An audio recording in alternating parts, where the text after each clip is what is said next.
Welcome to jolly times with Vasu. Opinion pole, exit போல், அந்த போல் இந்த போல்னு பார்த்தோம்.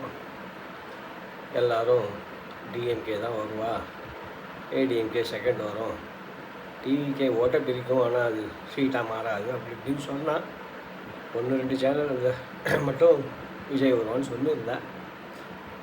மே 4 எல்லாமே தெரிஞ்சு போச்சு. டிவிக்கே 107 சீட் எடுத்து சிங்கிள் லார்ஜஸ்ட் பார்ட்டியாக வந்திருக்கு. Hats off to the younger generation. அவள் ஓட்டு தான் அவள் இந்த ஓட்டம் ஓட்டு போட்டிருக்கா போல இருக்குது. 1967 மாற்றி டிஎம்கே ஏடிஎம்கேன்னு வந்துட்டு இருந்தா.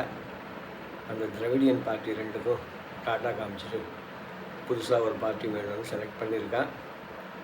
புதுசாக ஒரு டிவிகேக்கு இன்னும் அஃப்கோர்ஸ் அப்சல்யூட் மெஜாரிட்டின்னு வரல. இன்னொரு 10 சீட்டு வேணும். கவர்மெண்ட் ஃபார்ம் பண்ணணும், 10-15 சீட்டு வேணும் போல இருக்குது. எனக்கு என்னவோ ஏடிஎம்கே அவுட் சைட் சப்போர்ட் கொடுப்பான்னு நினைக்கிறேன். கொடுத்து யுவர் ஸ்டேபிள் கவர்மெண்ட் பண்ணணும். இல்லைன்னா மறுபடியும் பழைய கூரடி கதவை தரடின்னு நம்ம திராவிடியன் கூட்டத்தில் தான் போய் விழணும்.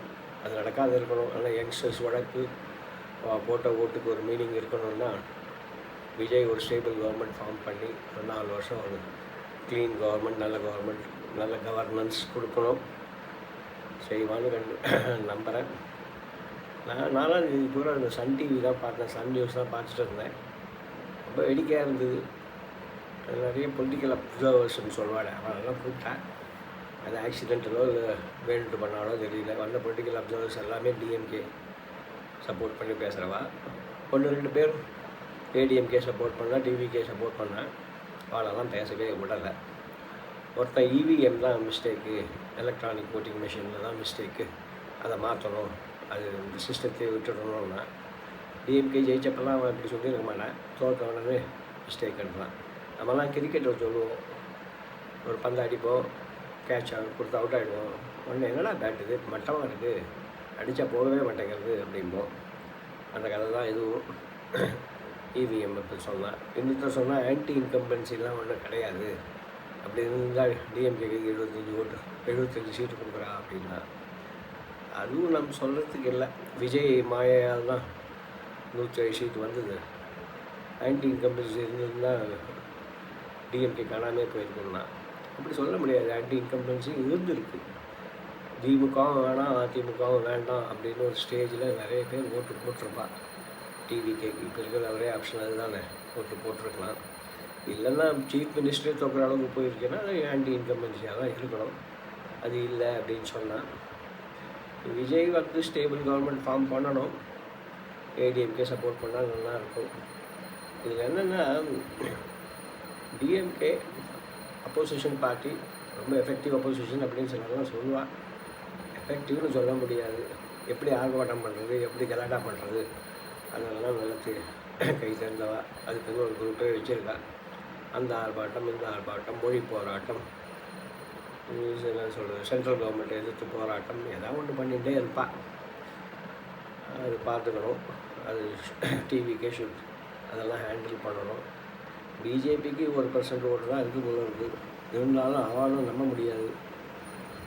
ஏதாவது கவர்மெண்ட் மிஷினரி யூஸ் பண்ணி ஏதாவது ப்ராப்ளம் கொடுப்பா. ஒரு வேளை விஜய் பிடிக்கலைன்னா ப்ராப்ளம் கொடுப்பா. அதை ராஜதந்திரம்னு வேற சொல்லிக்குவா, பெருமையாக சொல்லுவாள் வாட்ஸ்அப்லலாம். அவகிட்டையும் கொஞ்சம் கேர்ஃபுல்லாக இருக்கணும்.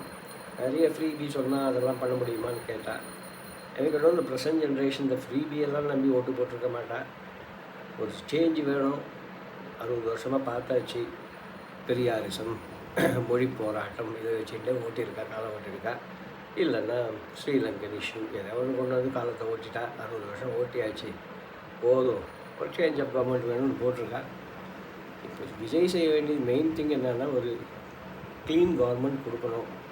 கரப்ஷன் இல்லாத கவர்மெண்ட் கொடுக்கணும். கரப்ஷன் இல்லாத கவர்மெண்ட் கொடுத்தா இண்டஸ்ட்ரியல் டெவலப்மெண்ட் தானாக ஆகிடும். கண்டிப்பாக ஒரு க்ளீன் கவர்னன்ஸ் இருக்குன்னா கண்டிப்பாக அங்கே இண்டஸ்ட்ரீஸ் ஆரம்பிப்பா. ஃபாரின் இன்வெஸ்ட்மெண்ட் இருக்கணும்னு அவசியம் இல்லை. இங்கே இருக்கிற ஆரம்பித்தாலே எம்ப்ளாய்மெண்ட் ஆப்பர்ச்சுனிட்டி க்ரியேட் பண்ணாலே போதும். எம்ப்ளாய்மெண்ட் ஆப்பர்ச்சுனிட்டி க்ரியேட் பண்ணணும், நிறைய பேர் ஒர்க் பண்ணணும். அதெல்லாம் விஜய் கவர்மெண்ட் செய்யணும். என்ன ஒரே ப்ராப்ளம்னா விஜய் பார்ட்டியில் பொலிட்டிக்கல் எக்ஸ்பீரியன்ஸ் இருக்கிறவான்னு யாரும் இல்லை. செங்கோட்டையன் தான் இருக்கான். செங்கோட்டையன் ஒரு மினிஸ்டர் கொடுப்பா. மற்ற ஆளுக்கெல்லாம் பெருசாக எக்ஸ்பீரியன்ஸ் இல்லை. என்னை கேட்டால் இந்த ஐஏஎஸ் ஆஃபீஸர்ஸ்லாம் இருப்பாங்க, நல்ல டேலண்டடாக ஐஏஎஸ் ஆஃபீஸர்ஸ். தமிழ்நாட்டுக்கு எதாவது பண்ணணும்னு நினைக்கிற ஐஏஎஸ் ஆஃபீஸர் பண்ண முடியாத போயிருக்கலாம் பிகாஸ் ஆஃப் பொலிட்டிக்கல் இன்டர்ஃபியரன்ஸ். அவளெல்லாம் ஐடென்டிஃபை பண்ணி அவளோட சஜஷன்ஸை கேட்டு செய்யலாம். எனக்கு தெரிஞ்சு ராதாகிருஷ்ணன் ஆர்வங்கட்டாமல் சொன்னக்காரா, இஸ் எ வெரி டேலண்டட் கைன்னு சொல்கிறான். அவனை யூஸ் பண்ணிக்கலாம். இது மாதிரி பார்த்து யூஸ் பண்ணி என்ன ஒரு இன்டென்ஷன் இருக்கணும். நான் நல்லது பண்ண போகிறேன், எனக்கு ஒரு சான்ஸ் கொடுத்துருக்கா, யங்ஸ்டர்ஸ் எல்லாம் சேர்ந்து ஒரு சைலண்ட் ரெவல்யூஷன் பண்ணியிருக்கா, எனக்கு ஒரு சான்ஸ் கொடுத்துருக்கா, அதை யூஸ் பண்ணிக்க போகிறேன்னு விஜய் நினைக்கணும், டிவிகேல இருக்கிற எல்லோரும் நினைக்கணும். நினச்சி ஒரு நல்ல கவர்னன்ஸ் கொடுத்தா ஒரு 4 years ஸ்டேபிள் கவர்மெண்ட் கொடுக்கணும்.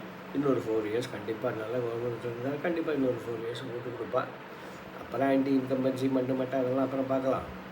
ஒரு 8 years கொடுப்பா. 8 years திராவிடம் ஓரளவு திராவிடத்தை குறைச்சிக்கலாம்.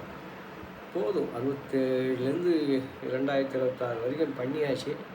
புதுசாக ஒரு ஆப்பர்ச்சுனிட்டி கொடுத்துருக்கா. அதனால் இந்த present generation hats off kudos the present generation. நல்லாவே பண்ணியிருக்கேன். ஃபஸ்ட் டைம் ஓட்டர்ஸ்லாம் நிறைய பேர் விஜய்க்கு தான் போட்டேன் அப்படின்னு சொன்னால் ரொம்ப சந்தோஷம். பார்க்கலாம் அது எப்படி யூஸ் பண்ணிக்க போகிறான் விஜய் அப்படின்றது தான் மெயின். கொஞ்சம் களத்தில் இறங்கி வேலை செய்யணும். கண்டிப்பாக செய்வான்னு நினைக்கிறேன். ஒரு க்ளீன் கவர்மெண்ட் கொடுக்கணும், ஊழல் இல்லாத கவர்மெண்ட் கொடுக்கணும். எனக்கு ஏதோ டிஎம்கே பண்ண பெரிய தப்பு விஜய் ஒரு மெயின் அப்போனண்ட்டாக எடுத்துக்கலை. விஜய் சொல்லிகிட்டே இருந்தான் திமுகவும் எனக்கு தான் போராட்டம், எனக்கு தான் காம்படிஷன். அது ஒரு பெருசாக எடுத்துக்கலை.